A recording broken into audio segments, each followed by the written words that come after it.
This week we want to take a trip to northwestern Iran and introduce you to the city of Oshnaviyeh. Oshnavieh is a Kurdish-populated border city in West Azerbaijan province, located in the western part of the province. It serves as the capital of Oshnavieh County, and the predominant language spoken by its residents is Sorani Kurdish. The city is near the border with Iraq, Kurdistan region, and is geographically connected to Urmia, Nakodeh, and Piran Shahar counties, as well as the countries of Turkey and Iraq. Oshnavieh has an ancient history, with archaeological artifacts from the Urartian period discovered near the city. During the 1st and 2nd centuries AH, Oshnu was a fertile and prosperous city under the rule of the Rawadids, Elguzids, Monbernig dynasty, and other historical dynasties. In later centuries, the city faced invasions and conflicts with the Ottomans, Russians, and Assyrians, leading to significant casualties and forced migrations.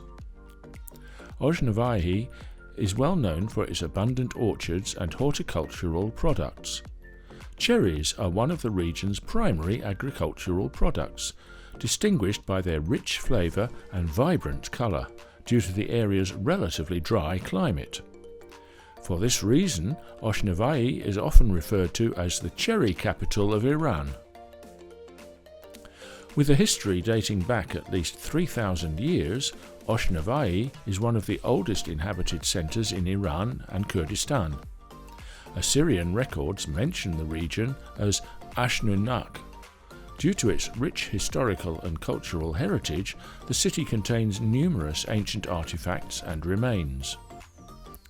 One of the most significant historical relics is the Kalashin inscription, a 170 centimetres high stele inscribed in both Urartian and Assyrian languages, dating back to the 8th century BCE.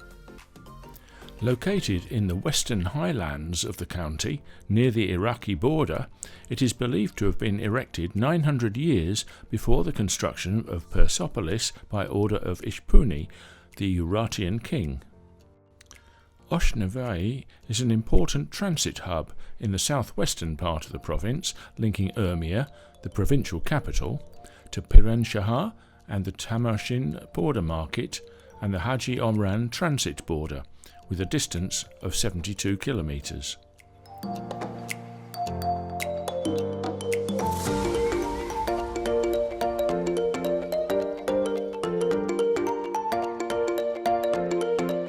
In this city, Kurdish is the spoken language, while Persian is used for education and official written communication.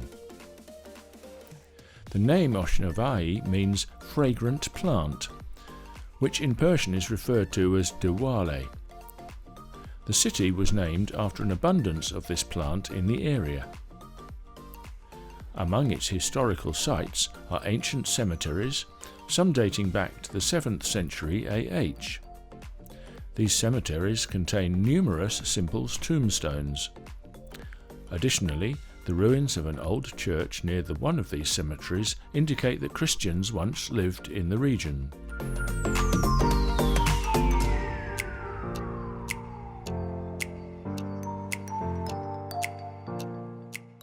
Another historical site is the Kailemish stone, located in the west of Oshnavieh in the village of Dorud, also called Dru, meaning thorn in Kurdish. This stone inscription marked the name of a temple, a passageway, and a mountain range along the Iran-Iraq border. It was originally installed in a mountain pass between Oshnavieh and Rwanduz as a border marker. Due to the Iran-Iraq War in 1986, the stone was relocated to the Urmia Museum.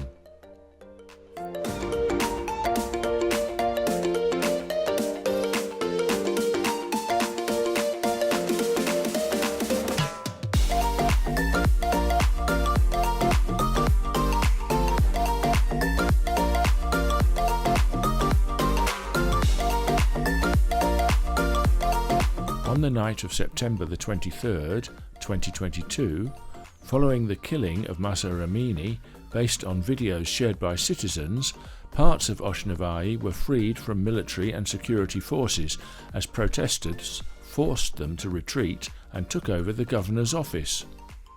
In response, the Iranian government launched a brutal crackdown on the city, resulting in mass arrests and killing of demonstrators in the streets. Many of those killed were young individuals, full of hope and life, protesting peacefully for freedom and the right to choose. Some of the victims were children.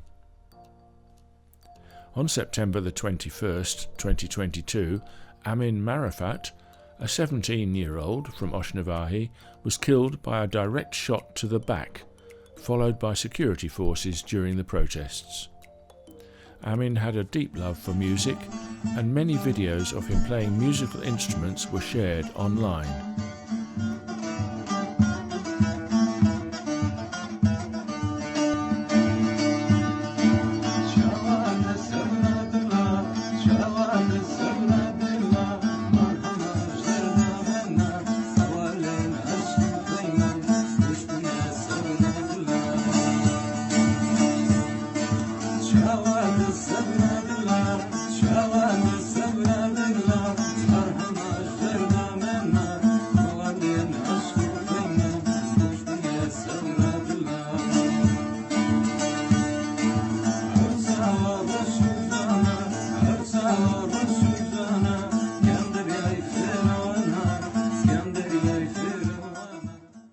Milan Hikaki, a 21-year-old, was born in Gothenburg, Sweden, and lived with his grandparents in Oshnavieh.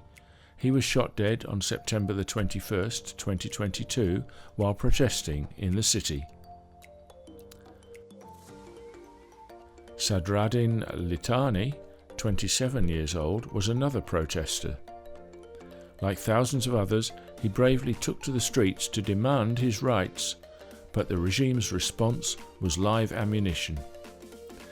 He fell in the streets, but his name continues to live on in the voices of those who resist oppression.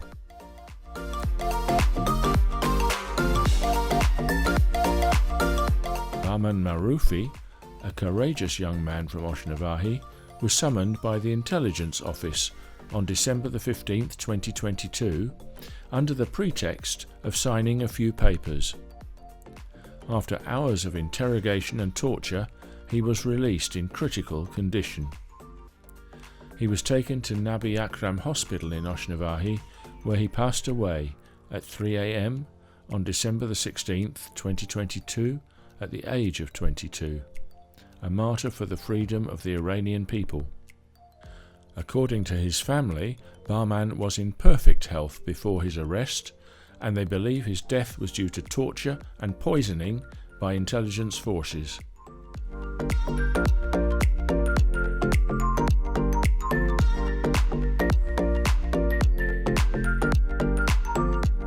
Abdul Salam Golvani, Saman Gandalpur, and Fardin Koshquayem were also among the martyrs of this city whose identities have been confirmed.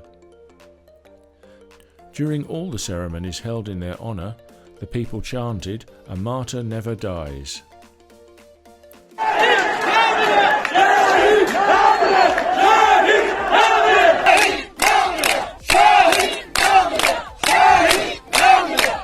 On the second anniversary of this uprising, the entire market of the city went on strike on the anniversary of Mahsa Amini's death, with shopkeepers closing their stores in protest.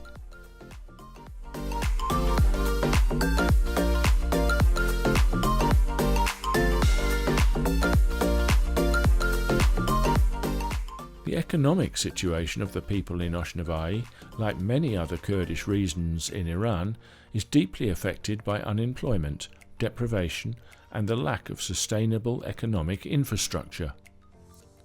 Agriculture and horticulture are traditional occupations in this region, but drought, declining water resources, and lack of government support have caused serious problems in this sector. Meanwhile, The absence of industries and proper job opportunities has left the youth facing poverty, despair, and forced migration. One of the ugliest manifestations of this poverty is kolberi, a back-breaking and dangerous job that people, especially young men, turn to in order to support their families. Coal bars carry heavy loads across treacherous mountain paths in freezing winters and scorching summers, all for a few bites of bread. Yet, instead of finding solutions to the economic hardships of the region, the Iranian regime has chosen repression, shooting coal bars dead instead of addressing the poverty that drives them to this work.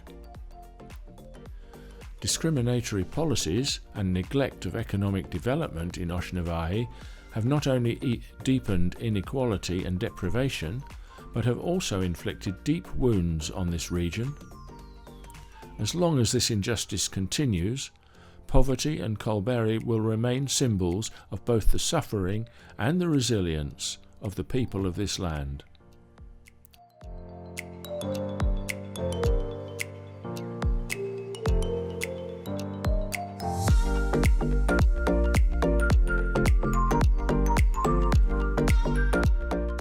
However, without a doubt, in a free Iran, we will witness the most beautiful homeland, one where no one risks their life for bread, where justice and freedom replace oppression, and where people live with dignity in their own land. Hoping for the swift arrival of a free Iran, free from oppression, tyranny, and poverty.